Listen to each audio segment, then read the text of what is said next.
An ordinary bus ride transforms into an unforgettable life lesson when a group of arrogant teenagers targets the wrong man, a quiet Vietnam veteran with a past they could never fathom. The bus hissed to a stop at the corner of Jefferson Avenue and Elmwood Street, its doors groaning as they swung open.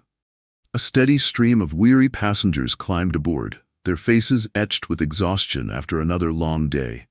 Among them was an elderly black man, his slow, deliberate steps a testament to the years carved into his bones.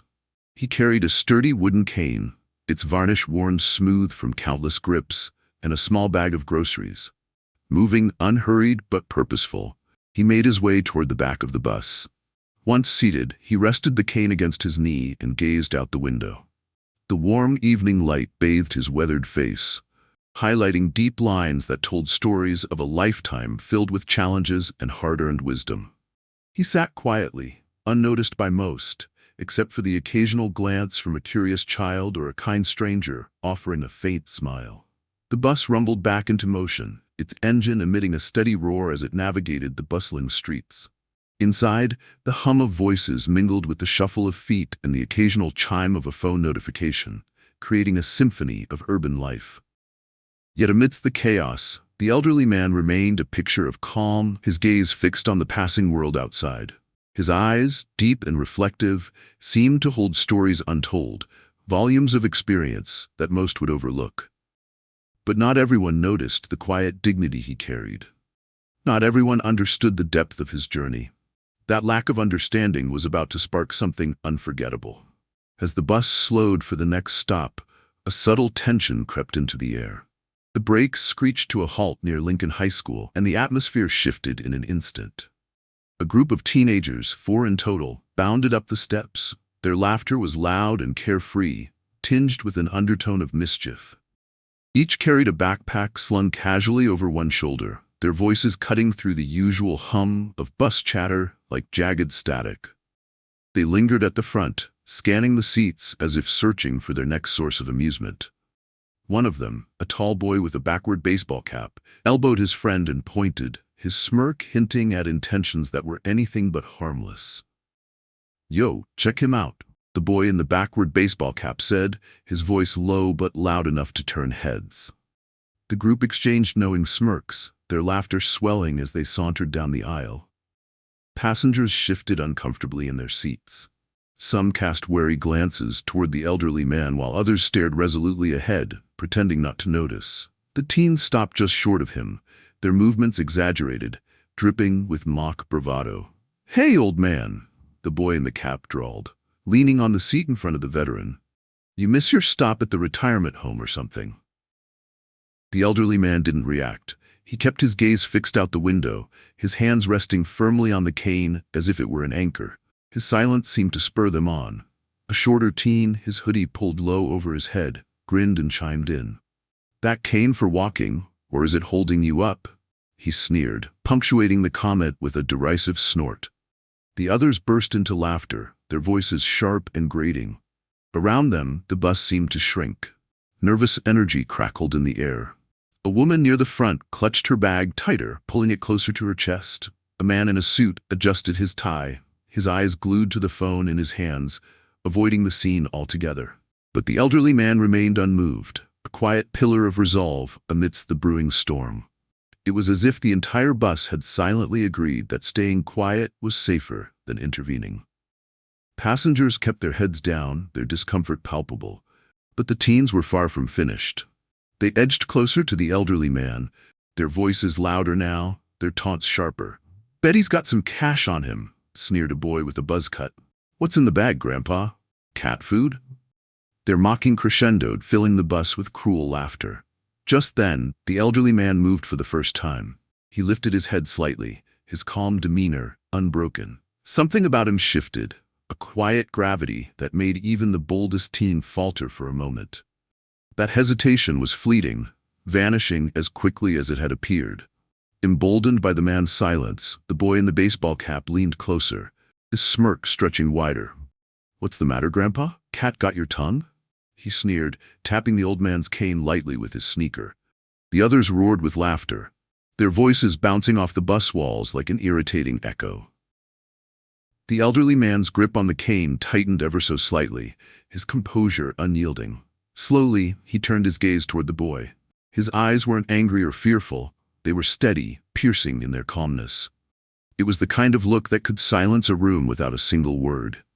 The air grew heavier, tension thickening in the confined space. Passengers stole nervous glances, the weight of the moment pressing down on everyone. A young woman clutched her purse so tightly her knuckles turned white, while others shifted uncomfortably, bracing for what might come next. A middle-aged man seated in the corner cleared his throat but said nothing, his eyes fixed on the floor. Everyone seemed frozen in their seats, unwilling or unable to intervene. The boy in the hoodie leaned closer, his bravado unchecked. "You deaf or something? Maybe he doesn't speak English," he joked, drawing another round of laughter from his friends. Still, the elderly man didn't react. Instead, he shifted slightly, straightening his posture. His cane, now firmly planted on the floor, became an extension of his presence. The movement was subtle, almost imperceptible, but it carried an unspoken weight, a quiet authority that didn't go unnoticed by a few observant passengers. One of the teenagers, the smallest in the group, darted a nervous glance at his friends. "Maybe we should chill," he muttered under his breath, but his suggestion was quickly dismissed. "You got a problem, old man?" The boy in the cap pressed, his voice tinged with mock irritation. "We're just trying to have some fun, lighten up." For the first time the elderly man spoke. His voice was low, steady, and deliberate, cutting through the noise like a blade. "Do you boys always find fun in bothering strangers?" The bus fell silent. Even the troublemakers emboldened moments ago were caught off guard by the question. The man's words weren't delivered with anger or sarcasm, but with an unexpected clarity that demanded an answer. "What's it to you?" The boy in the hoodie shot back, his voice sharp as he tried to regain control of the situation. The elderly man tilted his head slightly, his gaze unwavering. "Because I've met young men like you before," he replied, his tone calm and measured. "Different time, different place. They didn't laugh as much when they found out what real fear feels like." The air seemed to thicken, the laughter dissolving into a prickling discomfort. The teens exchanged uneasy glances, their earlier confidence visibly faltering. For a moment, it felt as if the tide might turn. But the boy in the cap scoffed, unwilling to yield. "What, you're gonna scare us with your cane?" he sneered, his voice louder now, tinged with desperation as he fought to maintain. The challenge hung in the air. Daring the old man. The bus creaked as it turned a corner, the abrupt jolt causing the boy in the hoodie to grab the nearest rail for balance. The elderly man, however, remained steady, his cane a firm anchor. Slowly he raised his head fully, meeting their stares with a quiet strength that seemed to cut through the bravado like a knife. "You think this cane is what I lean on?" the old man asked, his voice calm, but carrying an unmistakable weight. "No, boys. This cane is just wood. What holds me up is something far stronger." The boy in the cap scoffed again, but his laughter was hollow now, stripped of the confidence it carried moments ago. "Yeah? What's that?" he challenged, though the slight quiver in his tone betrayed him. The elderly man took a deep breath, his gaze sweeping over the group. "When I was your age," he began, "I carried something much heavier than a cane. I carried a rifle through jungles half a world away. I was 19, barely older than you." He paused, letting the weight of his words settle. "Vietnam." The word echoed in the enclosed space, silencing even the faintest whispers among the passengers. The old man continued, his voice steady but layered with memories. "Back then, we didn't have time for jokes like yours. We had to grow up fast. Too fast. Some of us didn't come home at all, and those who did—" He paused again, his fingers tightening briefly around the cane. "We carried more than our gear back with us. We carried scars. Some you can see, most you can't." The smallest of the group shifted uncomfortably, his gaze dropping to the floor. Even the boy in the hoodie lowered his bravado, his smirk fading as he avoided the old man's piercing eyes. "Let me tell you about fear," the old man said, leaning forward slightly. "It's not being mocked on a bus. It's not standing in front of someone with a cane. Fear is hearing the snap of a twig behind you and not knowing if it's a soldier or a trap. It's wondering if you'll live to see the next sunrise, or if your best friend will." The air grew heavy with the weight of his words, the bus now deathly quiet. "It's watching your friend fall beside you," the old man continued, his voice faltering slightly before regaining its strength. "Knowing you can't stop to help." The weight of his words hung in the air as he locked eyes with the boy in the cap. "And you know what else I carried?" he asked, his tone steady. "Discipline, respect, and the understanding that real strength isn't about tearing others down. It's about knowing when to stand tall and when to sit quietly." The bus was utterly still. Passengers were transfixed, some subtly wiping their eyes, others staring out the windows as though pretending not to hear. Yet the tension in the air was palpable, heavier than before. The boy in the hoodie broke the silence, his voice barely audible.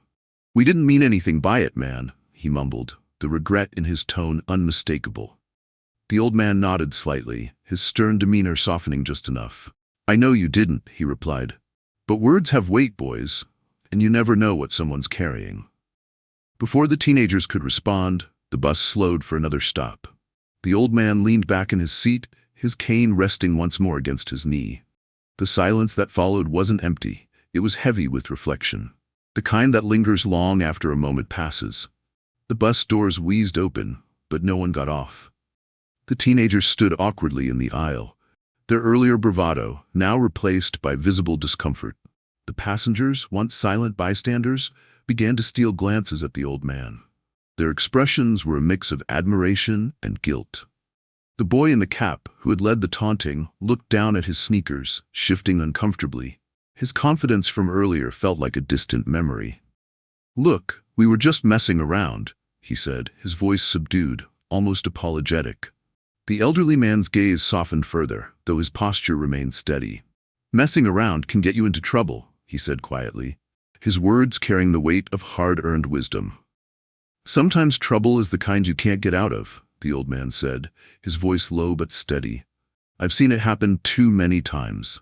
The boy in the hoodie spoke next, his voice trembling slightly. Did you lose people out there?"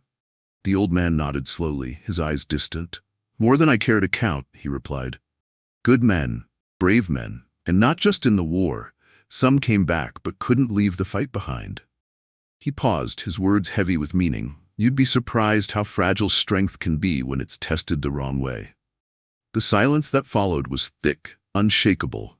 Even the smallest of the group, who had said little, finally found his voice.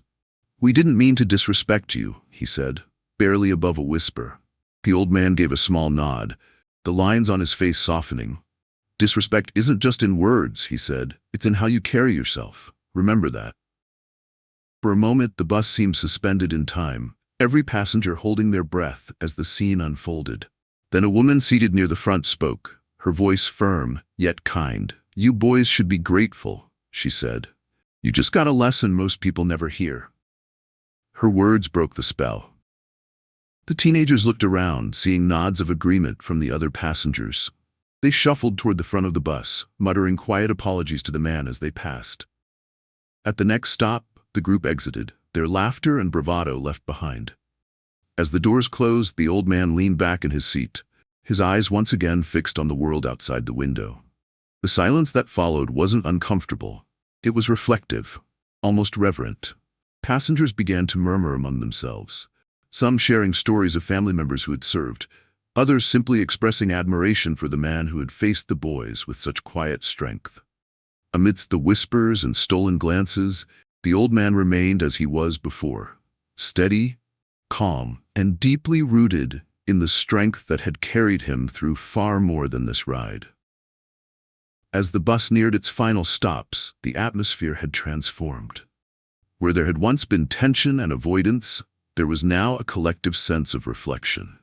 Passengers looked at the elderly man differently, not just as someone who had endured hardships, but as a quiet force of wisdom and resilience. A young woman sitting across from him finally broke the silence. "Thank you," she said softly, her voice carrying the gratitude of those too shy to speak. "For what you did, for what you've been through."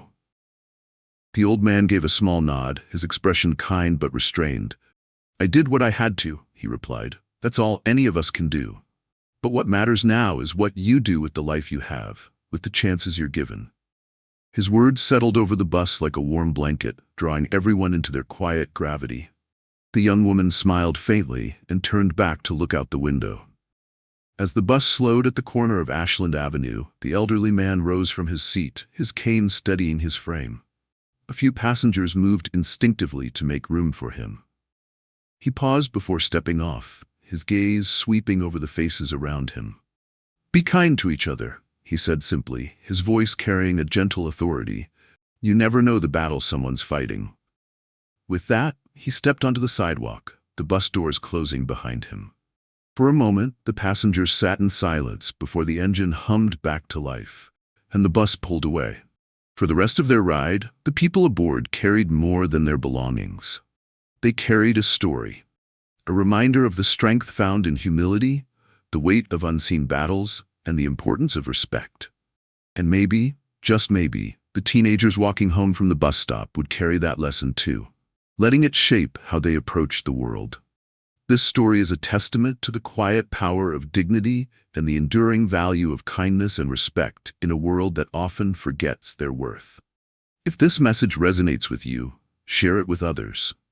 Let's work toward building a world where kindness and understanding are the norm, not the exception.